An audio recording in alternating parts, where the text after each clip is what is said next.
Hi అండి.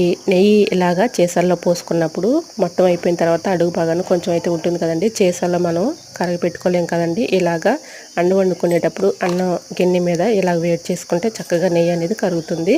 So తప్పకుండా try చేయండి. ఇంకా సెకండ్ టిప్ని అయితే తెలుసుకుందాం. సెకండ్ టిప్ తెలుసుకునే ముందు చిన్న రిక్వెస్ట్ అండి. నా ఛానల్ ఎవరైనా ఫస్ట్ టైం చూస్తున్నట్లయితే ప్లీజ్ అండి ప్రీవియస్ వీడియో చూసి మీకు నచ్చి కంటెంట్ ఉంది అనుకుంటేనే ఛానల్ని సబ్స్క్రైబ్ చేసుకోండి.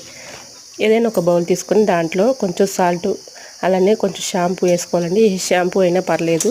ఇలా కొంచెం షాంపూ వేసేసుకొని దీంట్లో కొన్ని వాటర్ అయితే పోసుకొని ఇలా మనం కొత్తగా బట్టలు తెచ్చుకున్నప్పుడు కొన్ని కలర్ పోతూ ఉంటాయి కదండి. అలా కలర్ పోయినంత వరకు పోయి అలానే ఉంటాయి. ఎక్కువగా కలర్ పోకుండా ఉంటాయి. సరుపులో పెట్టేస్తే బట్టలు పాడైపోతాయి కాబట్టి ఈ విధంగా ట్రై చేయండి. కొత్తగా తెచ్చుకున్నటువంటి బట్టలని ఈ విధంగా ట్రై చేస్తే చాలా బాగా పనిచేస్తాయండి. బట్టలు కూడా పాడవకుండా ఉంటుంది. సో తప్పకుండా ట్రై చేయండి. ఇలాంటి మరెన్నో ఇంట్రెస్టింగ్ వీడియోస్ కోసం నా ఛానల్ లైక్ చేసి సబ్స్క్రైబ్ చేసుకోండి. Thanks for watching.